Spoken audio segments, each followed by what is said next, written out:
पुनीता Singh. Bulletin की शुरुआत और बात करेंगे मिडिल ईस्ट में। मिडिल ईस्ट में लगातार तनाव बढ़ता हुआ इस वक्त दिखाई दे रहा है। ईरान और अमेरिका और साथ ही साथ इजराइल के बीच में एक बार फिर से स्थिति चुनौतीपूर्ण बनती हुई दिखाई दे रही है। लेकिन इसी बीच डोनाल्ड ट्रंप की ओर से एक बार फिर ऐसा बयान दिया गया जिसे लेकर यह माना जा रहा है कि हालात और ज्यादा खराब होते हुए दिखाई देंगे। देखिए, राष्ट्रपति डोनाल्ड ट्रंप ने एक बड़ा दावा कर पूरी दुनिया का ध्यान अपनी ओर खींच लिया है। ट्रंप ने रिपब्लिकन सीनेटर लिंडसे ग्राहम के समर्थन में आयोजित एक टेली रैली में यह कहा कि अमेरिका अगले 2 हफ्तों के भीतर ईरान पर पूर्ण विजय की घोषणा कर सकता है। अब ट्रंप के मुताबिक ईरान अब बातचीत की मेज पर आने को तैयार है और वो ऐसी डील करना चाहता है जिसमें उसके पास किसी भी तरह का परमाणु हथियार ना हो। अब ट्रंप ने यह भी दावा कर दिया है कि अमेरिकी सैन्य कार्रवाई के बाद ईरान के सैन्य ढांचे को भारी नुकसान पहुंचता है और इसी दबाव का असर अब बातचीत में दिखाई दे रहा है। इधर अमेरिकी राष्ट्रपति डोनाल्ड ट्रंप एक बार फिर ये कहते हैं कि ईरान परमाणु कार्यक्रम को लेकर समझौते के लिए तैयार है और वो अमेरिका को अपनी शर्तों के मुताबिक आश्वासन देने को भी राजी है। ट्रंप ने यह दोहराया कि ईरान को किसी भी कीमत पर परमाणु हथियार रखने की अनुमति नहीं दी जा सकती और उनके इस बयान ने अंतर्राष्ट्रीय कूटनीति और सुरक्षा समीकरणों को एक बार फिर से चर्चा के केंद्र में ला दिया है। हालांकि ईरान की ओर से ट्रंप के इन दावों पर कोई भी आधिकारिक प्रतिक्रिया सामने नहीं आई है, लेकिन अगर ऐसा समझौता होता है तो ये पश्चिम एशिया की राजनीति में बड़ा बदलाव साबित हो सकता है। अब दुनिया की नजर अगले 2 हफ्तों पर टिकी हुई है जब ये साफ होगा कि ट्रंप का पूर्ण विजय का दावा सिर्फ राजनीतिक बयान है या फिर वास्तव में कोई ऐतिहासिक परमाणु समझौता आकार ले सकता है। यानी कि एक तरफ देखिए, लगातार ये माना जा रहा है कि फिर से युद्ध की शुरुआत हो सकती है क्योंकि ईरान लगातार बमबारी करता हुआ नजर आ रहा है। इजराइल पर किया गया, इसके बाद इजराइल की ओर से पलटवार किया गया और अब जब राष्ट्रपति डोनाल्ड ट्रंप की ओर से यह दावा किया गया कि 2 हफ्तों के भीतर पूर्ण विजय कर लिया जाएगा ईरान पर, तो ऐसे में माना जा रहा है कि आगे क्या रणनीति हो सकती है डोनाल्ड ट्रंप की। क्या यह सीधे तौर पर प्रेशर पॉलिटिक्स यहां पर करने की कोशिश हो रही है या फिर कुछ और रणनीति के तहत आगे बढ़ना चाहते हैं डोनाल्ड ट्रंप?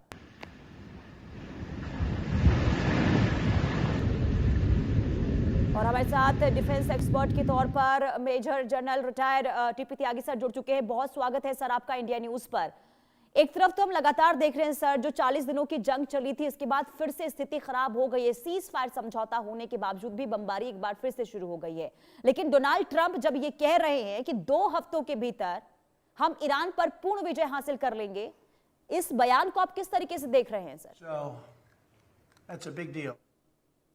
कि शायद विन विन सिचुएशन के बारे में रहा हो, यानी कि वो ईरान से ये समझौते में ले लें लिखकर कि वो कभी परमाणु बम नहीं बनाएगा और बदले में उसकी सैंक्शंस को कम कर दें और जो उसका अमाउंट फ्रीज है उसको डीफ्रीज कर दें। ऐसे में दोनों की विन विन सिचुएशन हो जाएगी। लेकिन ये विन विन सिचुएशन अगर हुई तो ऐसी ही होगी जैसे एक हलवाई और फूड इंस्पेक्टर के बीच में अगर विन विन सिचुएशन हो जाए तो नुकसान उपभोक्ता को यानी कंज्यूमर को होता है। इस केस में वो कंज्यूमर इजराइल होगा। लेकिन ये जो कुछ डोनाल्ड ट्रंप ने कहा उसके बाद से तो पुल के नीचे से बहुत पानी बह चुका है। जैसे बाढ़ आने के बाद पता नहीं लगता कि अगले 5 मिनट में कितना पानी और बढ़ जाएगा, ऐसे ही जब उन्होंने ये बात कही थी कि अगले 2 हफ्ते में मैं पूर्ण विजय की घोषणा करने वाला हूं ईरान के ऊपर, उसके बाद उनके एक अपाचे हेलीकॉप्टर को ईरान ने मार गिराया। हालांकि ईरान ने कहा कि मैंने इसको नहीं मार गिराया, लेकिन उसके रिवेंज में अमेरिका में यानी कि सेंटकॉम ने अटैक किया और उनके जो स्ट्रेट ऑफ हॉर्मुज में केशम आइलैंड है वहां के रडार के ऊपर, उनके कम्युनिकेशन सेंटर्स के ऊपर घातक हमले किए। जब उन्होंने हमले किए तो फिर ईरान ने, क्योंकि ईरान ने ये कसम खाई है कि जैसे ही अमेरिका कोई अटैक करेगा मैं तुरंत उसका जवाब दूंगा, मैं वेट नहीं करूंगा, तो उसने अटैक कर दिए 21 अटैक उन्होंने किए, कुवैत में किए। कुवैत में तो अमेरिका का जो 5th मैरीन फ्लीट है उसके ऊपर अटैक किए। उन्होंने जॉर्डन में अटैक किए, और उनके अटैक के बाद अब फिर अमेरिका इस पोजीशन में है कि उन्होंने कहा कि चलिए हम इसको आगे नहीं बढ़ाएंगे। जी। उधर ईरान ने हालांकि कहा तो नहीं है, लेकिन एक अंडरस्टैंडिंग है कि ईरान भी इसे आगे नहीं बढ़ाएगा। यानी कि फिर दोबारा ईरान और अमेरिका इस पोजीशन पर पहुंचने वाले हैं कि हम इसे आगे नहीं बढ़ाएंगे। कोई गारंटी नहीं है कि इस बीच में कोई और इंसिडेंट हो जाए और फिर ये टूट जाए, पर हम उम्मीद करते हैं कि कम से कम इस बार ईरान और अमेरिका इस कॉन्फ्लिक्ट को और आगे ना बढ़ाए तो शायद कोई पीस डील हो सकती है। नहीं, लेकिन जी। सर ईरान जिस तरीके से अपना तेवर अब तक दिखा रहा है, अब देखिए जो हमला होता है उसका पलटवार भी किया जाता है, और ईरान ने हमेशा से ये दिखाने की कोशिश की है कि उसकी सैन्य क्षमता अभी कम नहीं हुई है, उसके पास ताकत अभी भी बची हुई है, हथियार का जखीरा उसके पास मौजूद है। और ऐसे में अगर टोटल विक्ट्री की बात डोनाल्ड ट्रंप कह रहे हैं, दूसरी तरफ अब ये भी कहा जा रहा है कि समझौते के लिए ईरान लगभग तैयार हो गया है। उपराष्ट्रपति जेडी वेंस की ओर से प्रतिक्रिया सामने आई, डोनाल्ड ट्रंप भी यही कह रहे हैं। तो क्या वाकई में ईरान जो है अपना परमाणु कार्यक्रम पूरी तरीके से खत्म कर देगा? और अगर कर देता है, मान लीजिए समझौता हो भी जाता है, तो क्या कोई शर्त ईरान रखेगा? देखिए, जो परमाणु समझौता होगा वो मुझे ऐसा लगता है कि ईरान की टर्म्स पर होगा, अमेरिका की टर्म्स पर नहीं होगा। अमेरिका के लिए तो वो फेस सेविंग होगा। पता नहीं ऐसा होगा या नहीं होगा, लेकिन मैं एक काल्पनिक पिक्चर आपके सामने पेंट करता हूँ। जी। वो ये है कि ईरान ने ये कह दिया कि हाँ, मैं परमाणु बम नहीं बनाऊंगा, मैं यूरेनियम को एनरिच नहीं करूंगा, मान लीजिए ये कह दिया। मगर जो कंडीशंस डिटेल में बनाई गई उसमें एक कंडीशन ये भी थी कि ईरान किसी दूसरी कंट्री से भी एटॉमिक बम नहीं लेगा, और मान लीजिए ये कंडीशन हटा दी गई। और इसके ऊपर अमेरिका, क्योंकि वो बहुत ज्यादा अब कीन है इस युद्ध से बाहर निकलने के लिए, वो मान भी गया। तो दिखाने के लिए ये हो गया कि हाँ, ईरान ने कह दिया कि वो एटॉमिक बम नहीं बनाएगा, लेकिन वो किसी दूसरी कंट्री से एटम बम ले सकता है, ये बात को क्लियर कट नहीं बताया गया। और अब आप याद कीजिए कि अमेरिका के ही जो नेशनल सिक्योरिटी एडवाइजर थे, फॉर्मर यानी कि पुराने वाले, उन्होंने ये कहा था कि अगर अमेरिका और इजराइल ईरान के ऊपर अटैक ना करते तो अगले 72 घंटे में नॉर्थ कोरिया का एटम बम रशिया के थ्रू ईरान में डिप्लॉय होने वाला था। अब ये बात सच हो या झूठ हो, लेकिन इससे ये तो पता लगता है कि खुद अगर अमेरिका अपने 150 न्यूक्लियर बम यूरोपियन 5 कंट्रीज के अंदर डिप्लॉय कर सकता है, रशिया अपने न्यूक्लियर आर्सेनल बेलारूस में डिप्लॉय कर सकता है, तो कौन रोक रहा है नॉर्थ कोरिया को अपना एटम बम ईरान में डिप्लॉय करने के लिए?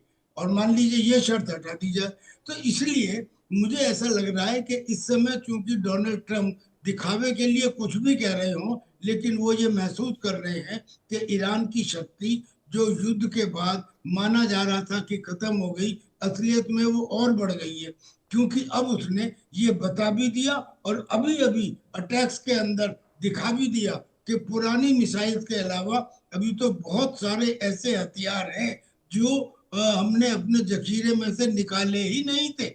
हाँ। यानी कि अभी एक अदृश्य ताकत ईरान की तरफ से ऐसी है जो अब तक दिखाई नहीं गई थी। यानी कि उसमें उनकी उस किस्म की मिसाइल जो जिनका वार हेड पहले तो एटमॉस्फेयर से स्पेस में जाता है, फिर स्पेस से वापस आता है, फिर मैन्यूवर करता है, और मैन्यूवर करते हुए फिर अटैक करता है। कमाल की, मतलब this is manoeuvrable return vehicle.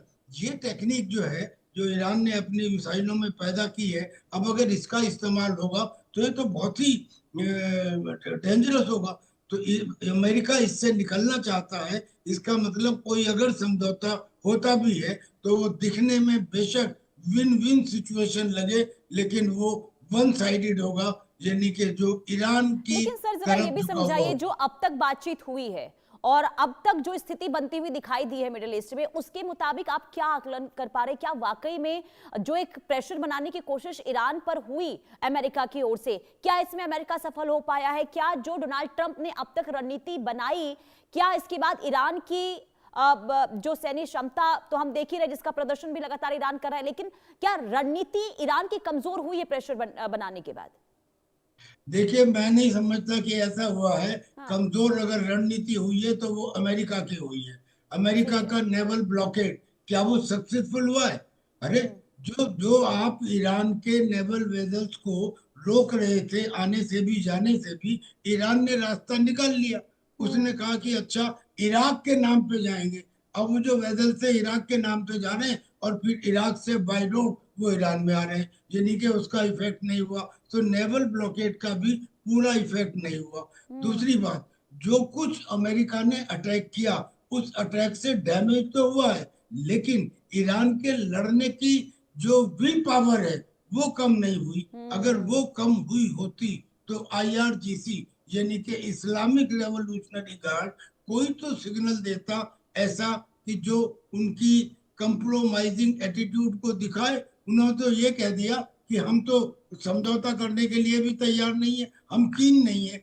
यानी कि ऐसा लग रहा है कि ये समझौता अमेरिका कर रहा है। इसका मतलब अमेरिका की रणनीति शुरू से लेके अब तक कामयाब नहीं हुई। ना तो वो यूरेनियम एनरिच्ड 60% तक का जो था, ना उसे हासिल कर पाए, ना रजाइम चेंज कर पाए, और ना ही स्ट्रेट ऑफ हॉर्मुज जो एक बाई प्रोडक्ट था उसको खुलवा पाए। बल्कि स्ट्रेट ऑफ हॉर्मुज के ना खुलने की वजह से अमेरिका के कारण बाकी दुनिया को और नुकसान हो गया और लगातार हो रहा है। लिहाजा इस युद्ध के अंदर मैं समझता हूं आगे कुछ भी हो, ये तो भगवान जाने की क्या होगा, लेकिन जो अब तक हुआ है वो निश्चित रूप से अमेरिका के लिए न केवल इंजरी है बल्कि इंसल्ट भी है। दिखाने के लिए कुछ भी कहे, और आदमी हो या देश हो, वो घाव को तो बर्दाश्त कर लेता है लेकिन बेइज्जती बर्दाश्त नहीं होती। और इसलिए वही सर माना स्थिति। जाए कि इस समय जो ये युद्ध है वो अब डोनाल्ड ट्रंप के लिए गले की फांस बन चुका है, और तभी तो इजराइल पे भी अब रोक लगाते हैं कि आप पलटवार मत कीजिए, आप हमला मत कीजिए। अब जो खबर सामने आई थी कि उनको भी फटकार लगाएगी बेंजामिन नेतन्याहू को, तो ये कहीं ना कहीं बौखलाहट के तौर पर देखा जा रहा है क्या डोनाल्ड ट्रंप की जो स्थिति इस वक्त दिखाई दे रही है? जी बिल्कुल, बिल्कुल। वो इजराइल जिसको 1948 में खुद अमेरिका ने ही बसाया हो मिडिल ईस्ट के अंदर, उस समय इस लिहाज से कि वहां की ऑयल प्रोड्यूसिंग कंट्रीज के बीच में मेरा दबदबा बना रहे, वो इजराइल जो एक किस्म से उसका बच्चा है अमेरिका का। टर्की तो कहता ही है कि ये अमेरिका का स्पॉइल्ड चाइल्ड है। उस इजराइल को अब वो ये कह रहे हैं कि देखिए, आपसे सब नफरत करते हैं, अगर मैं ना रहा होता तो आप जेल में होते, और अब कह रहे हैं कि आप मान जाइए, आप बैरूत के ऊपर हमले मत कीजिए, और नहीं तो वो समय दूर नहीं जब आप अकेले पड़ जाएंगे। यानी कि ये बातें इस लेवल तक अगर डोनाल्ड ट्रंप कह रहे हैं तो इसका मतलब ये है कि मतलब सबसे प्यारा है, इन द सेंस वो किसी तरह से ईरान से पल्ला छुड़ाना चाहते हैं, और उसके लिए अगर इजराइल को सेक्रीफाइस करना पड़े तो वो तैयार हैं। इन द सेंस कि वो शायद अपने आप को निकाल, ये जो स्टेटमेंट उन्होंने दिए शायद ये इसलिए दिए कि अब आगे इजराइल संभाले लड़ाई को और वो लड़ाई से बाहर होते हैं। अच्छा, इजराइल जो है, इजराइल भी उनकी बात को पूरी तरह तो मान नहीं रहा है। जब इनका पीस समझौता हो भी गया था, चाहे वाशिंगटन में 2 बार लेबनान के साथ हुआ हो, इजराइल ने तोड़ दिया, हिजबुल्लाह ने भी तोड़ दिया, इजराइल ने भी तोड़ दिया। और इधर अब जब अमेरिका के कहने के बाद भी इजराइल ने फिर अनाउंस कर दिया साउथ लेबनान के एक पर्टिकुलर एरिया को कि आप इस जगह को 24 घंटे के अंदर खाली कर दें, वरना मैं इसके ऊपर एक्शन लूंगा। तो it means Israel is adamant. लेकिन अगर कोई समझौता होता है और कोई विन विन सिचुएशन ईरान और अमेरिका में बनती है, उसका डायरेक्ट नुकसान इजराइल को होगा।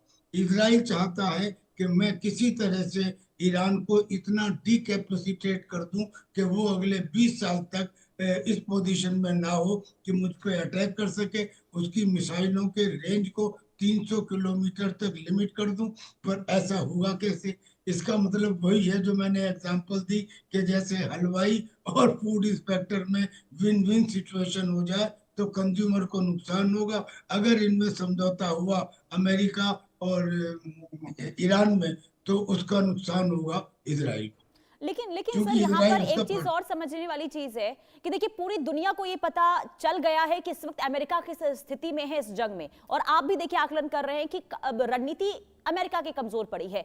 ऐसे में ईरान को भी तो ये पता चल गया होगा कि कहीं ना कहीं अमेरिका जो है वो ऐसी स्थिति में है जो इस जंग से निकलना चाहता है, और यही वजह माना जाए कि ईरान इतने लंबे समय से मोल भाव इस वक्त अमेरिका के सामने कर रहा है। और जब मोल भाव की स्थिति में ईरान है तो क्या वाकई में ऐसा लग रहा है, क्योंकि डोनाल्ड ट्रंप ये कह रहे हैं कि समझौते के लिए ईरान तैयार हो चुका है, इतनी आसानी से क्या ईरान परमाणु कार्यक्रम को छोड़ने के लिए तैयार हो जाएगा? देखिए, आपने बिल्कुल सही सवाल किया। ये ईरान को आकलन हो गया कि अमेरिका इस युद्ध से बचना चाहता है। जी। ये ईरान को आकलन हो गया, और आकलन होने के बाद वो एक बड़े पीस डीलर है। वो डील करने में अमेरिका से ज्यादा अभ्यस्त हैं।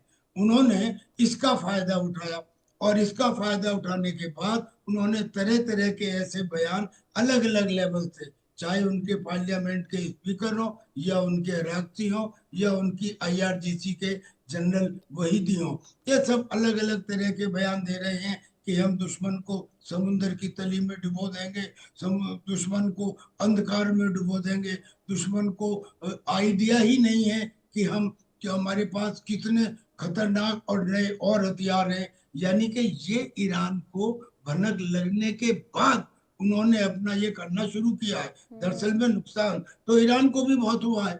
ईरान में तो करीब 30,000 टारगेट्स के ऊपर टनों टनों बारूद बरसा है। उसकी सैटेलाइट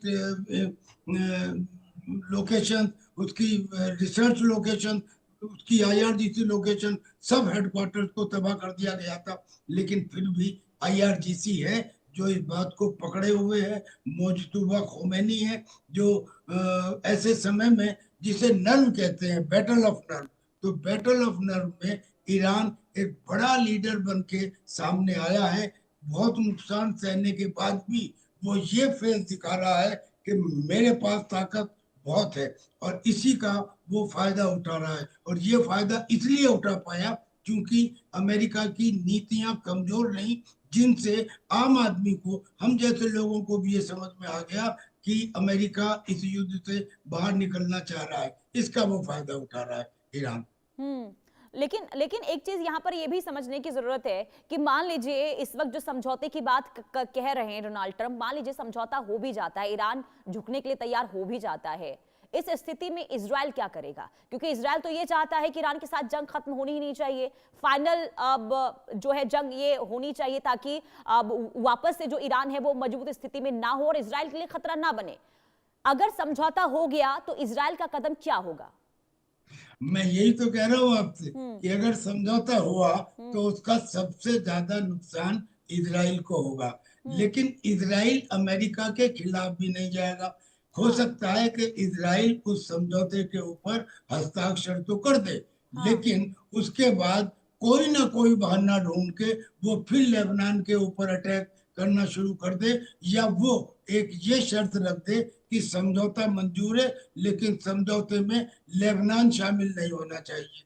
और लेबनान शामिल नहीं होना चाहिए, लेबनान के ऊपर अटैक एक किस्म से ईरान के ऊपर अटैक है। यानी कि अगर तादाद से ज्यादा लेबनान के ऊपर इजराइल ने अटैक किए तो मजबूरन ईरान को बीच में आना पड़ेगा, और जैसे इजराइल की तरफ से अमेरिका को बीच में आना पड़ेगा, यानी फिर दोबारा से ये युद्ध शुरू हो जाएगा। मुझे नहीं लगता कि बगैर इजराइल को विलिंगली इंक्लूड किए, यानी कि जबरदस्ती तो कर सकता है अमेरिका, क्योंकि इजराइल को उसने बताया है और इजराइल ने खुद कहा है कि मैं अमेरिका की बात को मानूंगा, लेकिन उसने ये भी कहा है कि मैं लेबनान में तब तक हमले बंद नहीं करूंगा जब तक हिजबुल्लाह के सारे हथियारों को जमीन पर नहीं गिरवाया जा सकता। लेबनान की आर्मी इस कंडीशन में नहीं है कि वो हिजबुल्लाह को ये करवा सके। इसका मतलब कि वो हिजबुल्लाह पर अटैक करेगा। हिजबुल्लाह के ऊपर अटैक ईरान के लिए हमास इतना इम्पोर्टेंट नहीं है जितना हिजबुल्लाह इम्पोर्टेंट है, क्योंकि हमास सुन्नी है, हिजबुल्लाह जो है ये शिया है और ईरान भी शिया है। तो ईरान और हिजबुल्लाह आपस में इंटरकनेक्टेड है। हिजबुल्लाह के ऊपर हमले का मतलब ईरान को दर्द होता है। मींस कि अगर इजराइल ने हिजबुल्लाह के ऊपर अटैक जारी रखे तो ईरान को इंटरवीन करना पड़ेगा। तो मुझे लगता है कि अगर कोई पीस हो भी जाती है, पीस डील, तो वो लंबे समय तक करेंसी में नहीं रहेगी। It will be fragile, it can break any time. हाँ, लेकिन इस समझौते के बीच में जो अब तक ईरान की शर्तें रही हैं, जिसमें यह कहा गया था कि जो अब तक प्रतिबंध लगाए गए हैं वो प्रतिबंध हटने चाहिए, जो नुकसान जंग में हुआ है उसकी भरपाई होनी चाहिए। क्या माना जाए कि ये शर्तें दोबारा से ईरान रख सकता है अमेरिका के सामने, और अगर रखेगा तो इस पर क्या स्टैंड अमेरिका का होगा सर? देखिए, उन शर्तों का ऑलरेडी अमेरिका ने एक जवाब दे दिया, और एक किस्म से ऐसा हो गया कि जैसे ईरान के पैरों के नीचे से जमीन निकाल दी हो। अमेरिका ने क्या कहा?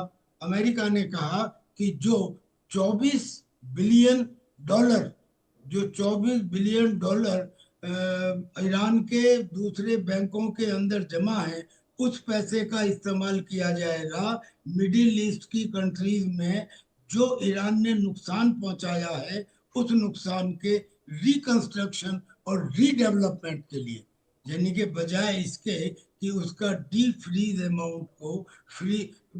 अमाउंट को डीफ्रीज किया जाए, यानी कि ईरान को दिया जाए, अमेरिका ने ये एक बीच में अड़ंगा डाल दिया कि वो पैसा तो रिकंस्ट्रक्शन और रीडेवलपमेंट के लिए इस्तेमाल किया जाएगा। अब क्या करेगा ईरान? अब तो ईरान का इसका मतलब ये हो गया कि उसके वो 24 बिलियन डॉलर भी गए, और जब 24 बिलियन डॉलर गए तो उसकी जो दूसरी डिमांड थी कि मुझे कंपनसेशन दिया जाए जो मेरा नुकसान है, तो वो कंपनसेशन में कल को इजराइल मांगेगा जो मेरा नुकसान है मुझे कंपनसेशन दिया जाए। तो युद्ध के अंदर ऐसा कोई कंपनसेशन होता है क्या? तो मुझे नहीं लगता कि कुछ कोई भी ऐसी टर्म सामने आएगी कि उसमें अमेरिका अनाप शनाप पैसे दे देगा ईरान को, लेकिन कुछ अवश्य देगा। क्यों देगा? क्योंकि 2015 में जब इनका एक न्यूक्लियर डील हुई थी, उस समय ओबामा ने बाकायदा जहाजों में कैश अमाउंट, कैश डॉलर भर भर कर ईरान पहुंचाए थे। और अब भी अगर न्यूक्लियर डील होगी तो उस न्यूक्लियर डील के एवज में अमेरिका उनको पैसे तो देगा, लेकिन ये जरूरी नहीं है कि वही वाली स्थिति आ जाए दोबारा जो 2015 में थी। लेकिन फिर भी अमेरिका चूंकि एक रिच कंट्री है, उसके लिए 24 बिलियन डॉलर कोई बड़ा अमाउंट नहीं होता।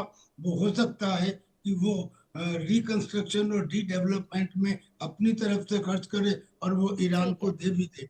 जी ठीक है। और ऐसे में सर अब यही देखना होगा कि क्या वाकई में अब जो दुनिया है वो एक नई परमाणु समझौते की तरफ आगे बढ़ रही है। आने वाले 2 हफ्ते में आखिर होने क्या वाला है, इस पर नजर रहेगी। फिलहाल के लिए बहुत शुक्रिया आपका इंडिया न्यूज से जुड़ने के लिए और महत्वपूर्ण जानकारी देने के लिए। और रुकते हैं एक छोटे से ब्रेक के लिए, देखते रहिए इंडिया न्यूज।